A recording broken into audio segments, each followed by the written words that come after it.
What's going on, guys? This is Jimmy. Thank you all so much for joining Relationship Real Talk. And I know you all are looking over here to my left and you don't see my lovely wife. She is on a hiatus. She's taking a break. So she won't be with us tonight. So I'm going to have to run this ship by myself. But today, as usual, we're so glad to have you guys coming on in the living room with us. And we're looking forward to having a great show today. As usual, we want you guys to comment. We want you all to interact with us as you usually do, and make this thing fun. Also, put in the message thing what city you are representing, or what state you're representing, rather. And we would love to know where you're coming from. Guys, look, again, you all have always been amazing with responding and collaborating on our subject matter. And today we have another good topic: 3 things to change. 3 things to change that will improve your marriage. 3 things to change that will improve your marriage. We're going to try to make it short and sweet. 3 things we can do to improve our marriage. As I was going over these things, I was truly convicted, because the reality is, man, I dropped the ball on a couple of these myself. So, we know that all marriages have their ups and downs, and the good times and the bads. But the question is, what should we do during those times to ensure that our relationship is going to remain stronger than ever? Now, we're going to discuss these 3 things, how to improve the status of our relationship. And hopefully you can take these tools and make your marriage a lot better. If you look into our description on the page, there's a link there. You can read that article. It is very educational, and I think it will help you shape a perspective that can help elevate your relationship. So, guys, let's get right into this thing, because I don't want to delay this any longer. So we're just going to start out with some basic questions, because the truth is, we really want to know. We really want to know today, when we're talking about these 3 things to change that will improve your marriage. We want to ask a question first. And the first question is, in a typical week, how much time do you spend focusing on your spouse's faults? How much time a week do you spend focusing on your spouse's faults? And once you gather that number in your head, I then want you to consider, how has it affected your relationship? I mean, because at the end of the day, what we focus on is going to be the main thing, or the main energy of whatever scenario we're in. So if you're working for a job and you think how much you hate this job, that's how you're going to perform. You're going to perform just like you hate the job. You're not going to give it the energy that is required to even help you have a good day. So in a typical week, how much time do you spend focusing on your partner's faults? And once you come up with that number, we would love to see that how many of us can be transparent about that? Because I mean, honestly, I could probably say a lot. It's much easier to focus on what I'm not getting, rather than to highlight the things that I'm actually getting. And if you agree with me, I would love for you all to put some hearts or some thumbs up, because I know I cannot be the only one that feel that way. So how much time do you spend just concentrating on, what he or she isn't doing right, versus, let me readjust my thoughts and say, this is what my baby's doing right. It may not be everything I am, longing for or needing, but at the same time, it could be worse. And, as I'm speaking to you all, I'm speaking to myself too. Angela said, too much and it breaks him down not to do anything else. Angela, that is so very true. That's what happens to all of us, male, female, it doesn't matter. If somebody is constantly highlighting your flaws, you begin to feel like, what's the purpose of me doing anything? And so we don't want, if we really love somebody, we don't want them to feel that way. We don't want them to feel that way. I had someone else that says, I focus on both. I say the good and the bad. Right. And sometimes, I think, it's Rhea. Rhea said, I focus on both. I say the good and the bad. And what we're talking about here is, do you focus on your bad as well? Or is it just his bad? Or as a man, do you just focus on her bad, or do you focus on yours as well? So it can be some balance, because all of us have areas of growth. Well, Michelle Ward said way too much, and honestly, the second half of this question is, how has it affected your relationship? And I can be honest with you all. When I take, that route, when I take that route of focusing on Rachel's faults more than I'm highlighting her good, I can see that it does break her down, which means she's not motivated to do anything for me. Now, does that negate what I feel that I'm missing? No, it doesn't. But what it should mean is that I don't want to see my wife torn down either. And if you hear me and you understand what I'm saying, give me a thumbs up. Because at the end of the day, although she may not be giving me everything that I feel that I want, at the end of the day, I don't want her hurt either. Two hurt people in the same scenario is only going to breed more hurt. Somebody has to keep a level head. Pastor Mitchell, I see that you're on here. Thank you guys so much for joining us. I want to pull up his comment. He says, when I focus on the bad, I actually try to turn it into a good. A negative to me makes a positive for us. Wow. Okay. Well, Pastor, you know what? We have the ability now to bring guests onto the show. That's a comment, Pastor. If you don't mind, just say, I want to come on in the living room in the message, and I will send you the link so you can join in, so you could elaborate on that one. That is a powerful statement. And I think it really needs to be unpacked, especially for me. And I'm sure some viewers out there would love to hear you explain that. When I focus on the bad, I actually try to turn it into a good. A negative to me makes a positive for us. Yeah, I want to hear how that works. I want Angela Ruffin, our favorite, our consistent. She says, I have tried to adjust, but unfortunately, it is sometimes too late. Angela, I will say this. As long as you're breathing, it is never too late. Because the ultimate goal is for you internally to make the improvement.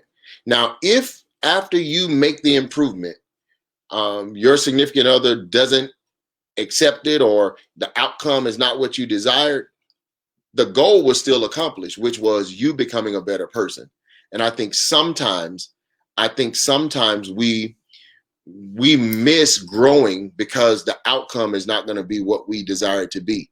So when you make that change now, Angela, and when I make that change, or when anybody makes that change, we make ourselves better in the long run. So yeah, I really, really encourage you to still focus on making that change. And so, we talked about the three things to change that will improve your marriage. And I asked that question: in a typical week, how much time do we spend focusing on our partner's faults? And the answer to the question is, or the solution is, that first one is, it is a real simple one. You do the opposite of what you've been doing. Start focusing on what's right instead of what's wrong in your relationship. So if I can just look at Rachel in spite of how I'm feeling in that moment and say to her, babe, I don't necessarily agree with, whatever, but I am going to focus on the good that you're bringing to the table. And I don't have to say that out loud. I can say that in my head, so my actions can follow my thought process. Because, if I'm thinking negative, 9 times out of 10, my actions are going to follow that negative thought process. So I do pray, for Angela and anyone else who feels it's too late, to take that misconception out of your head. It is not too late. you still need to make whatever adjustments you need to make so you can become a better person in the midst of whatever troubles that you're experiencing. So Pastor Mitchell, if you give me just a second here, I'm going to send you that link because I would love to have you to unpack that statement that you just made. So, again, let's start focusing on the good stuff that our significant other is doing so we can now experience the joys that a relationship is supposed to bring. Because we know this, the moment they feel a little bit better about themselves because we're pouring into them positive energy, 9 times out of 10, the positive energy is going to come back. So we cannot lose the ability to think rational during an emotional period of our lives.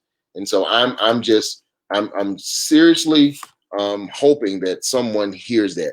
Let's change the way that we're viewing it. And when I say that, I am talking to me first. You hear me? I am talking to me first. All of us are creatures of habit, and we have areas where we need to grow. And I'm just challenging all of us, and that includes myself, to focus on these things. Focus on those things that are right instead of the things that are wrong in our relationship. And we will see how that relationship will flow a little bit smoother, even though it may not be perfect. But we should start to see an increase in the way that we want to feel toward our significant other by us doing the right thing. Old people used to always say, baby, 2 wrongs don't make a right. So if you feel they wronging you and now you go do something wrong, now you have 2 wrongs and nobody's going to win in that scenario. So the second question, do you have scheduled couple meetings, and how often do you have those meetings, and how does that work for your relationship? But before we start answering that question, I have my friend, Pastor Mitchell. He has just logged in, so I'm going to bring him in. So you guys hold tight because I want Pastor Mitchell. Pastor Mitchell, can you hear me? I can hear you, brother. God bless you. How are you? Good to see you. You too, man. God bless you. You got to explain what you meant by that statement. When I focus on the bad, I actually try to turn it into a good. A negative, to me, makes a positive for us. Can you help us understand what that means? Yes, sir. And thank you for the invite. You're welcome. What that means is what I had to learn in a marriage, in a relationship, is that you hear a lot of people say 50-50. Well, if you look at that as 100-100, it really helps. Amen. Trying to go with that. And when you go 100-100, there's no margin for error there where the 50-50. If I'm only going to give 50 and accept 50, it's so easy for me to say my spouse is at fault. But Right. when I'm 100 expecting 100 and there is a negative there, if you look at that negative and say, okay, well, my wife likes things this way, I like them this way, and that's a negative for me, but how can I turn it into a positive? So instead of going back 2 steps, we're moving 4 steps forward. Gotcha. And by that, when you looking to always go forward, you don't want to stay stagnant. You don't want to go backwards. You say, hey, this is a negative to me, but if I find a positive, it's going to take me and my spouse further ahead of where we are sitting right now. Gotcha. Yes, gotcha. That makes perfectly good sense. That makes perfectly good sense. One of the things that Pastor, that I'm constantly challenging myself on is growing. Right. I can honestly and openly say that I may not have always, or may not even currently always, handle things the best way the first time. Correct. But the moment I get wind of a better way to do it, I'm not going to drag my feet on doing it. Keyword growth. You see what I'm saying? Because for me, it's like, okay, once you discover that what you're doing is not effective and it's hurting you more than it's helping you, only an insane person would keep doing that. Same thing over. Right. And once you think more about your spouse than you think about yourself, that's where the growth comes. Man, that's harder than it sounds. Really is. And because what we're challenged to do is is forego how I feel and what I need Correct. to still meet someone else's needs. Correct. And Correct. that takes a divine and a divine empowerment to do. Right. I think when we first meet, or maybe within the first couple of months of our marriage, we can do it because we can will it. Yeah. But Right. but after a couple of months, you'd be like, man. Yeah. Yeah. And I know I've been guilty of saying this. What about me? What about my feelings? Right. At what point am I going to get something out of this deal? You know what I mean? Correct. And I'm not saying to anyone that that's an unnatural response to for a person who feels like they're not receiving what they need in a relationship. I'm just saying that I'm learning. For me, it has not yielded a positive outcome to take that approach or that thought process. Right. And right. so we have to be very, very careful that we don't take the bait of the devil, because he'll have you saying some crazy stuff that ends up hurting your relationship way more than it's helping a relationship. And Pastor, if you don't mind, I'm going to pull up this comment from Miss Betty. What's that? Pradden. She says, I know that this is based on the ministry of marriage, but are there any single people on here listening to learn and to use these tools if and when they eventually get married? Miss Betty, I pray that there is, because one of the things that I'm learning too, I would much rather learn how to do it before I experience it. Correct. We call this in back in the old school, just throwing you in the shark tank, before you can swim. Like, man, first of all, I can't swim, so why are you gonna throw me in water in the first place? And in the water is already sharks, so I can't even navigate just swimming alone. Now you throwing me in here with all these problems. And so as a single person listening to something like this, you can already start doing some introspection on yourself to even be honest and say, no, I'm not ready for marriage yet. I'm not ready for that type of relationship. And I think sometimes, we're not truthful with ourselves. We want what we want. We feel what we feel in that moment, but we haven't been honest about who we are yet internally. And are we really ready for the responsibilities of marriage? So, Pastor, I appreciate you coming on, man, and unpacking that for me and for the rest of the viewers, because, when we hear profound things, sometimes it sounds good, but people need to know how to do that in reality. How does that play out in real life? When I'm under fire, you know what I'm saying? And even with the question that was just asked, I can help with that. We have members from our ministry that are single that are on here listening to you guys. We have some on here tonight, actually. Amen. And they expound all the time about the help that they're getting as singles that are not married. Praise God.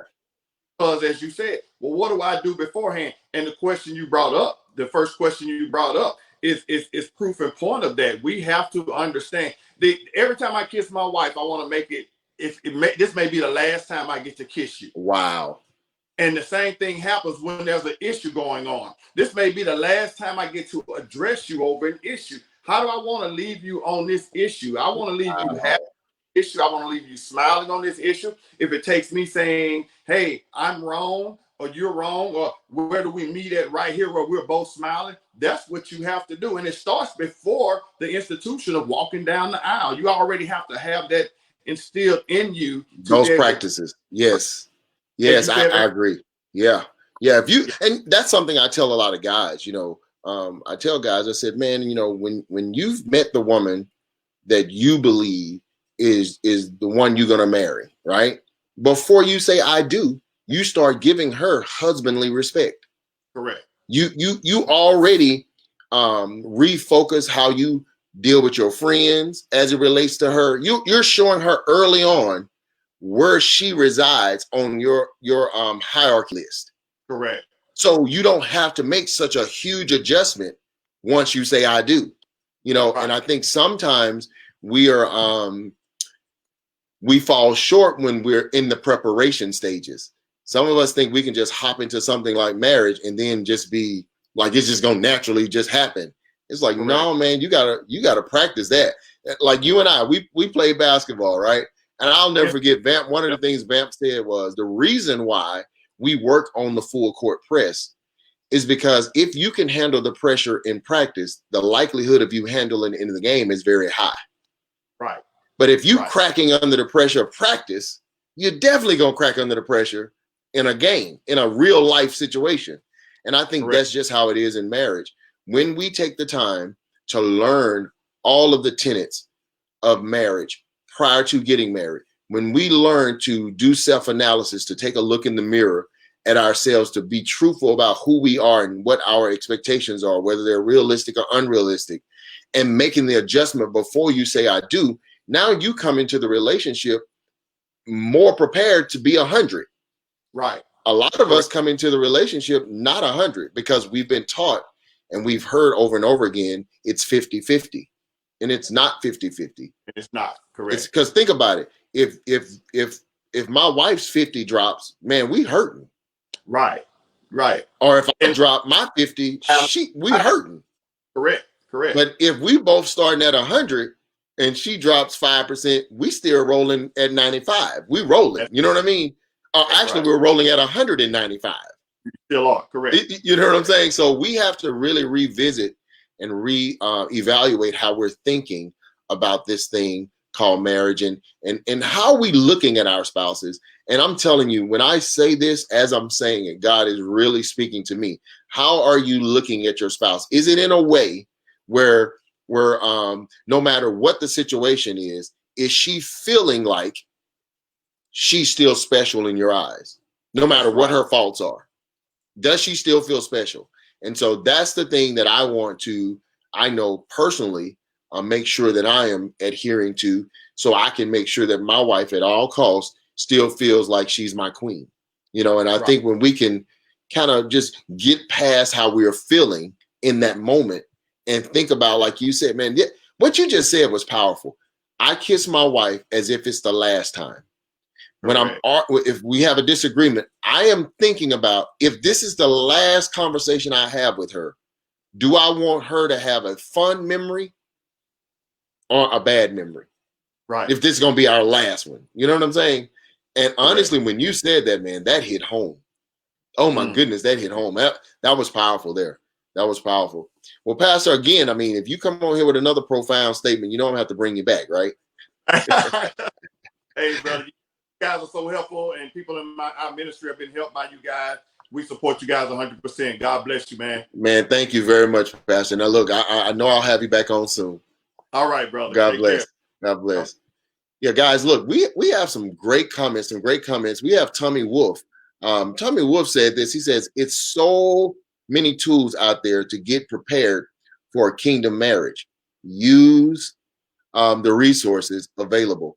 I agree with you wholeheartedly. And even though because Rachel and I say this all the time, just because we do this doesn't mean that we're not still on the learning curve of this relationship and marriage thing. We're still learning. We're still learning how to be better spouses to each other. And that's one of the key things that I believe, one of the key elements to growing and having a growth mindset, that you're constantly learning and you're constantly analyzing and yourself to make sure that you're bringing 100% to your marriage. Miss Rochelle Strong, she said something powerful. Self-analysis have to continue in the marriage as well, and no unrealistic expectations. Let me tell you something about that. Self-analysis essentially is you being able to look in the mirror just like you do every morning before you leave work, to make sure that everything looks good and everything is in its proper place. That's what we're doing in our marriages, or that's what we're doing for ourselves. Looking in the mirror to say, okay, at any juncture of this situation, where can I improve? And just like you would do at home, if you find a stain on a shirt or a blouse or a skirt or some pair of pants that you were about to walk out the house in, as inconvenient as it may be, you're going to walk in that closet and find another outfit to put on. In our marriages, once we see and are looking for flaws in what we're doing or how we're approaching something, we need to take the approach of saying, let me go back in the closet, take this faulty stuff off and put on something better. And I think when we start to do that on a more regular basis, we then can foster the relationships that we want. So look, here's the second question. I put it up before, but I'm gonna put it back up. Here's the second question. Do you have scheduled couple meetings? How often do you have those meetings, and how does that work for your relationship? So when we're talking about scheduled couples meetings, when you read this article, it's going to talk about, you all sitting down, let's say once a week or once every 2 weeks, and say, hey, babe, I know that your love language is this and that and this, and you've asked me to be a little bit more consistent here and there. How have I been doing? How have I been doing on that? And your spouse then, shares with you what he or she feels about your performance in that area. And then, even if it's not what you want to hear, you take what you heard and you process it and say, you know what, let me rewind my mind, just like I'm rewinding a movie, and play it over again to see if I missed those points. And when you discover, yeah, I did kind of miss those points, you can come back now without any shame or embarrassment, no pride, and say, you know what, babe, you're right. I did drop the ball there. Let me do my best to make up for that in the next 2 weeks. So having those scheduled couple meetings are very, very vital. And let me explain why. They're vital because if we don't have frequent conversations about our performance, what happens is secretly and internally, resentment is being built up because that person is feeling like you keep doing or you refuse to do, and they start to feel some type of way. And that's Satan's first little open door that he tries to get. Is called resentment. That internal resentment sets in, and before you know it, you and your spouse are arguing about some of the most minute stuff, but the source of it was the stuff that they had been asking and complaining about for a long time. But they'll blow up over something that seemed very, very insignificant. So we have to make sure that as a couple, we can sit down when emotions are not high, when nothing is wrong, and just say, babe, how am I performing? What have I been doing? That have I been doing what you need me to do so you could feel the way you need to feel? Have I been coming across loving? Have I been coming across understanding? Have I been approaching you in an aggressive manner? Or have I made the changes? And if your spouse says, well, yeah, I've kind of, you've done it here and there, but it's not as consistent as I would like. I can't take that personal. I have to take it for what it is and say, okay, Jimmy, you got room for improvement. So, babe, out of this 2 weeks, how many days would you have said that can you point out some instances where, I didn't do what I was supposed to do? And then honestly check yourself on it and then make the correction. Because what that does for your spouse and for your relationship, it makes you feel like your spouse cares enough to acknowledge what they've done or didn't do and to commit to a change. But the key is, to those of us who are asking that question, once we have been given the information that we asked for, we now have to focus all of our energy on making the adjustments. We have to focus our energies on making the adjustments. Guys, we're getting some great comments here. Let me read this one. Mr. Wolf said, my wife and I don't have scheduled couple meetings, but after today, we will definitely start planning them. That's what I'm talking about, Tommy. Tommy, and man, listen, let me just say this. Pastor Mitchell, Tommy, guys, thank you all so much, because last week, man, I was the only dude on the show, and these women were wearing me out. So thank you guys so much for joining. I truly, truly appreciate having some males on the show. I thank you very much. Pastor Mitchell said this, sweep under the rug syndrome, more hurt than help. Yes, sir. Yes, sir. Listen, whenever you're sweeping dirt, and if you all think I'm lying, I would like for you all to experiment this. Get a rug and do it outside. Get a rug, a little placemat, and sweep some dirt under it. Put the rug back on top of it.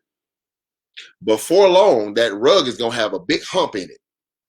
Everybody knows something under there. They just don't know what it is. They know it's a problem. They just don't know how significant it is or specifically what it is. So we may as well go ahead and deal with the problem, get it out of the way so we can move forward with our relationship. And I think then and only then will we experience the levels of joy that we're looking for in our marriages. I want to read another comment. Michelle Ward, she said, what would be some helpful ways if your spouse doesn't communicate well, or can I say doesn't fully understand the point of view? Wow, that's a great question, Ms. Ward, and it is good and loaded. So I'm going to ask some questions because you made a statement that if they don't communicate well, when we say don't communicate well, do we mean when they speak, we don't understand what they're saying? Or when they speak, we don't like how they're speaking to us? And so the reason that I had to differentiate that is because sometimes the presentation can be in a manner where we don't like it, so we discount the message.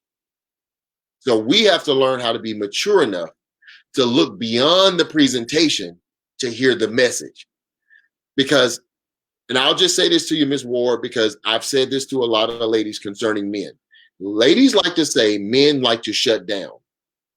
And the average man starts to shut down after a series of things have happened, or maybe one thing happens on a continual basis. When he does share how he feels, it's minimized, denied, or excused. So now he starts to think, I have no need to say nothing. So I'm going to just let you talk, you know? And if it's a situation where he doesn't fully understand the point of view, I always say this. If I'm speaking to someone and they're not understanding, it's my responsibility as the communicator to get the message across where they can. Now, if they are being willfully ignorant to what you're saying, that's something totally different. I could bring up an example, but that would spark a whole nother thing.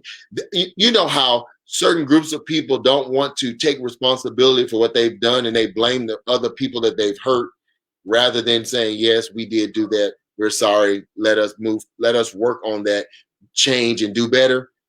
If that's the case, honestly, and the sad truth is there's nothing we can do about that. You know what I'm saying? There's really nothing we can do about a person who doesn't want to accept the truth. The best thing we can do is explain it and articulate it in a manner where where it is clear what we're trying to say, and we're saying it. We do our best as communicators to say it in a manner where it can be received.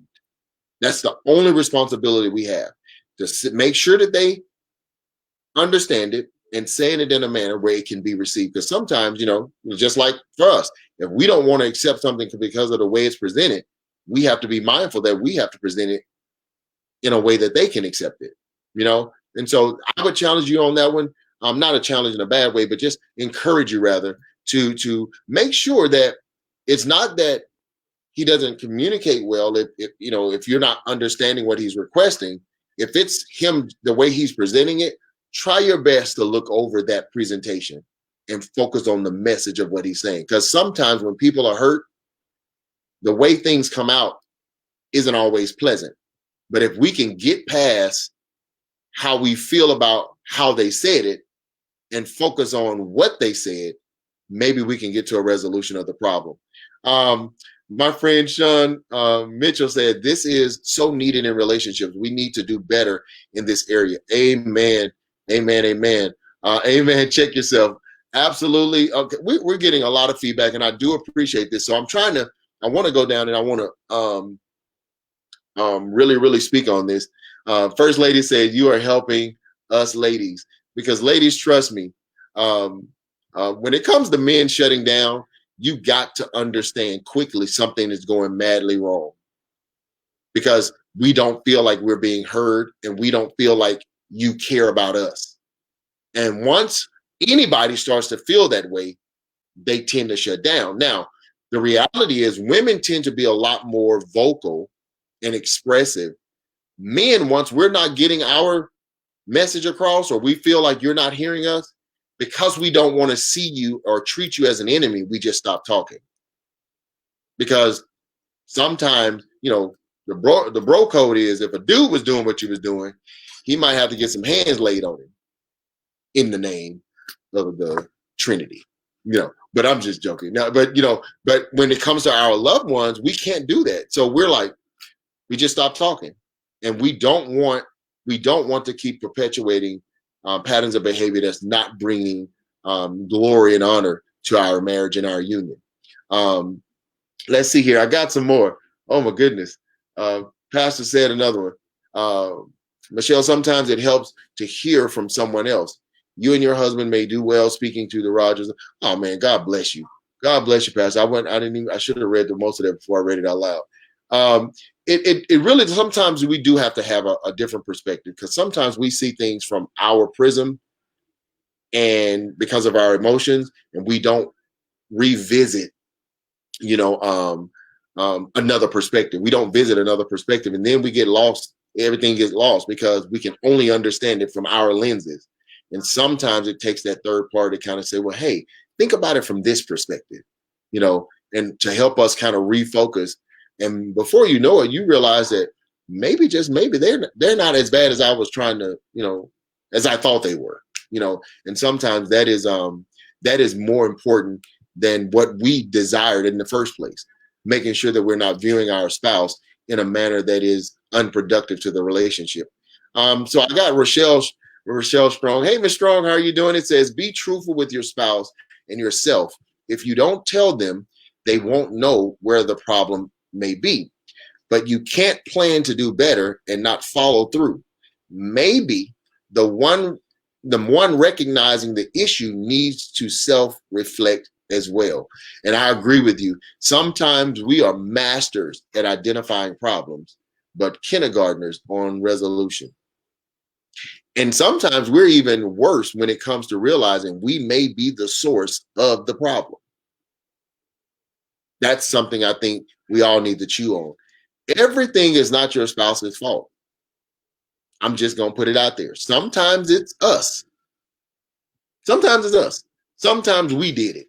Sometimes we're not taking total ownership of it, and we're downplaying what we did or what we said, and it's making our spouse feel like we're not caring about them. And so it causes more and more problems, because they're feeling like, oh, you care more about your feelings than you do mine. So we have to make sure that we're not doing that to each other, so we can foster these relationships that we want. So do you all get it? I mean, I would love to get some yes, got it. Do you see the value of having those scheduled couple meetings? You can do one once a week, bi-weekly, once a month if you think that's, but I'll start off at least bi-weekly, so you can make sure nothing's building up in a 30-day period. You know what I mean? Because the sooner you fix it, the sooner you can get past whatever damages that could come from, us not doing what we need to do. Guys, trust me, I know that this all can come across like, oh, that sounds so easy. It's not. It takes some self-discipline. It takes us being willing to make some adjustments. It takes us being willing to be mature when we don't feel like it. We have to be able to put ourselves in the shoes of the one that we say we love until death do us part. And so I really, really encourage you all to schedule some of those couples meeting, schedule a couple meeting, have a set, hey babe, every Friday night, when everything is wind down, let's just sit down and see where we are. I would love for you to tell me how I performed in, this past week or the last 2 weeks, if you're doing it bi-weekly. And that way, what you can do is stay on top of how your spouse is feeling about the way you're treating them.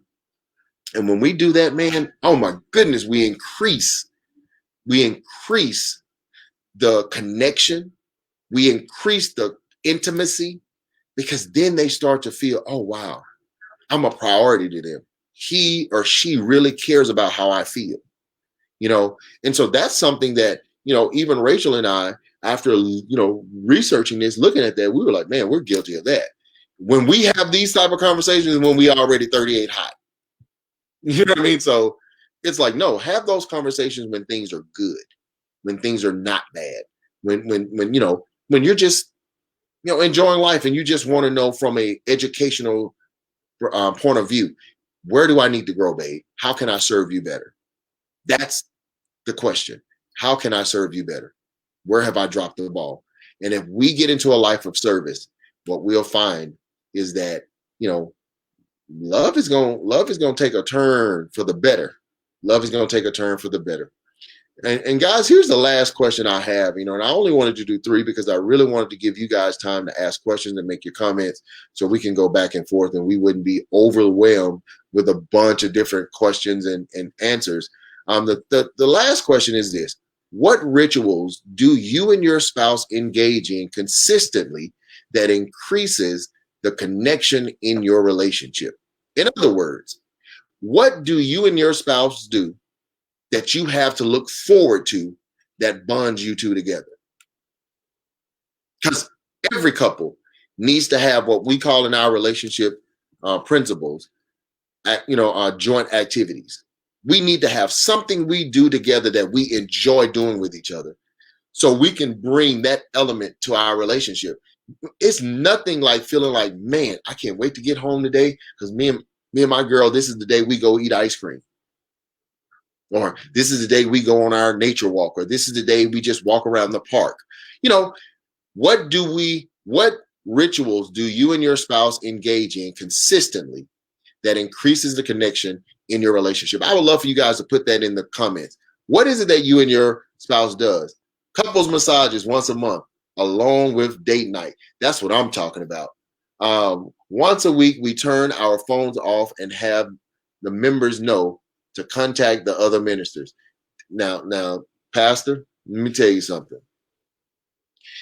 I heard you when I had you and your wife on the show, you and Sean on the show, and you all said that your members will ensure that don't nobody bother you all. I can't express to you how blessed you all are as the leaders of that flock.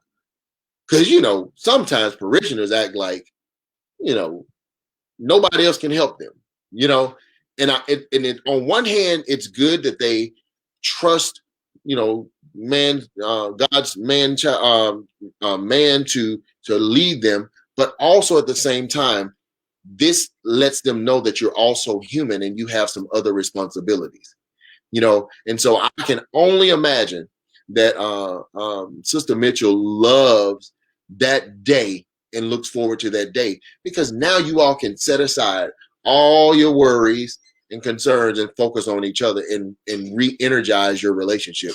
And that is so important. Let's see. Go ahead. And for those of you who are listening, I want all of you all to kind of put in the comment box what you and your spouse do, what rituals you all do that, that builds, increases your connection. Somebody says devotionals, working out, movies. That's what I'm talking about. Devotionals, working out, and movies. Let me tell you something. It is nothing more rewarding than you and your spouse getting in shape together. It feels like you all accomplished something together, and that's what I believe. That's one of the key components to building a healthy relationship. When you all can conquer something together, conquer a challenge together. That makes everything. That makes everything better. It lets you know that you all can handle adversity as a unit. And I think that is very, very powerful. What rituals do you all, you and your spouse engage in consistently to increase connection in your relationship? Because, the reason that I asked that question is because we need to understand that in order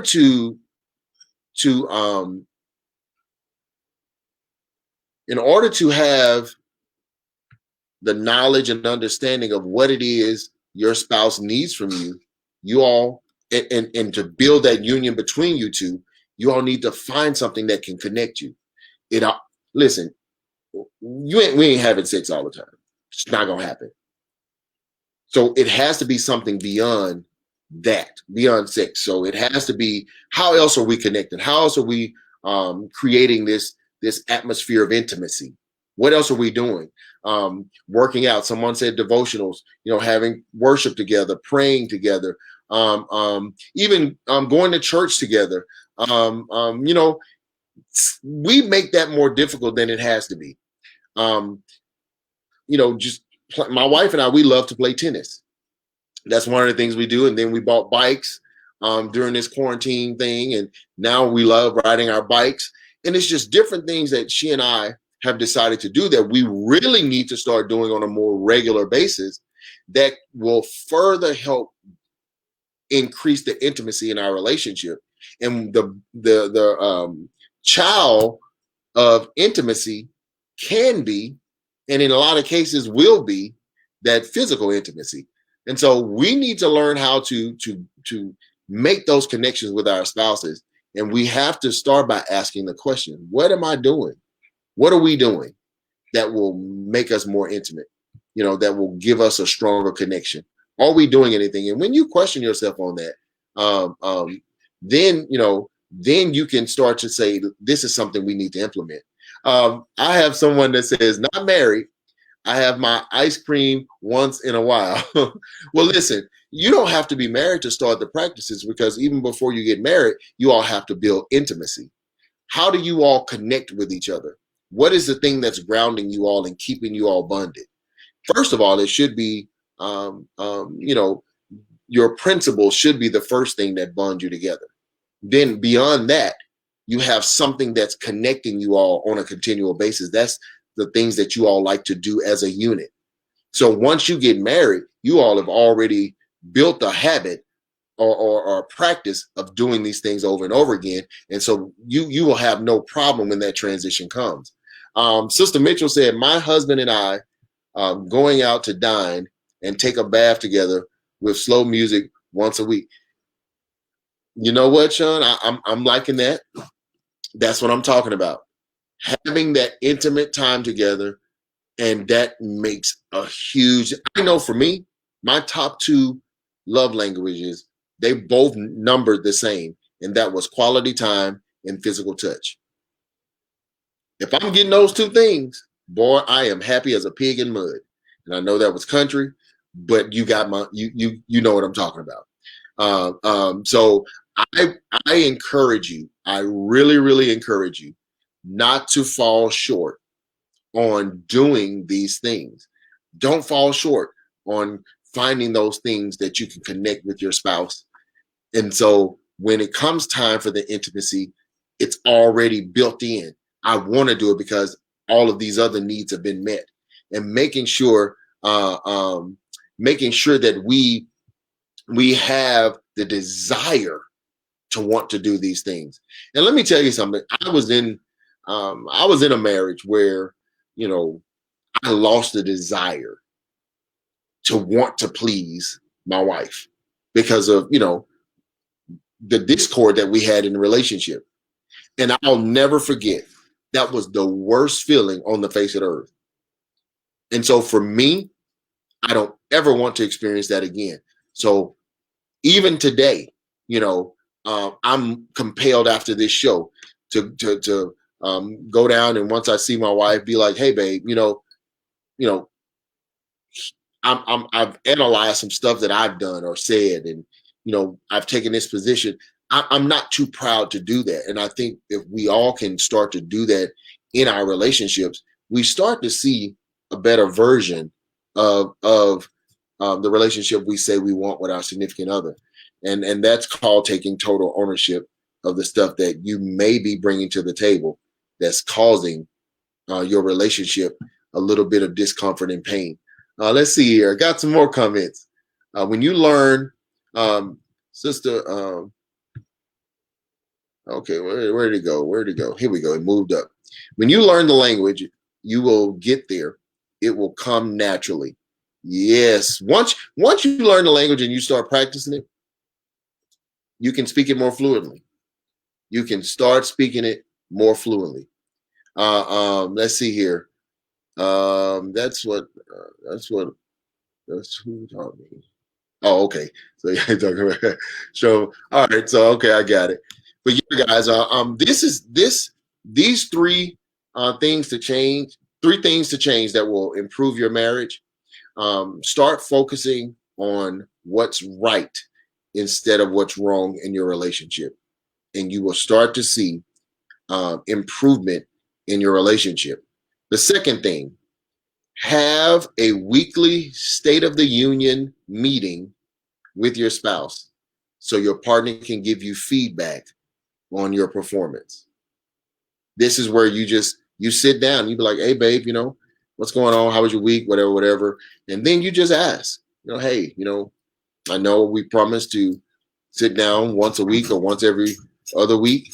I want to know from your perspective, how am I doing in those areas that I promised I needed to work on? You know, and so and you give them the opportunity, give them the freedom to be honest about your performance. And even if you're getting a response that you don't like, be mature enough to say, man, that's disappointing. I really was hoping I was doing better. But now that you bring those things up, I do recall doing that or not doing that. Here's my promise to you, babe. I'm going to do better. What that does for your spouse, it gives them hope that the relationship can move forward. And then you follow through. You follow through with what you said you were going to do on a consistent basis, and you will see the change that you want to see. And third, establish rituals of connection that you can depend on. In other words, you all create some stuff that you and your spouse can look forward to, some activities that's going to grow that bond between you and your spouse. You got to establish those things. You have to be intentional. It's not going to automatically happen. Osmosis is not going to take place in your relationship unless you plant the seed and water the seed. We got to do the work to get the outcomes that we're looking for in our marriages. And once we do that, we'll start to see that fruit germinate, break through the ground. And from that point, it just gets stronger and stronger and stronger. Because the hardest process of a seed being planted is the germination period. That's the part that takes the longest. The second part is digging its roots in the ground so it can be firm. And then everything else starts to happen relatively quickly. The growth starts to take place. But you don't want something growing and it doesn't have deep roots, so it can't be pulled up easily. It can't be disturbed easily. You want those roots to dig in. That's where the consistency comes in. That's how the roots dig deeper, because I'm consistent with my behavior. I'm consistent with my ability to self-analyze. I'm consistent with my ability to speak your love language. I'm consistent with my ability to admit when I was at fault. Those are the things that dig the roots deep into our relationships. And I promise you guys that when we do these three things, we change these things, it will improve our marriages and relationships. Guys, again, thank you all so much for joining us. And again, it was a pleasure talking to you all. We have much love for our family that comes on with us every Sunday. Thank you all so much. And again, we will see you all next week. Peace.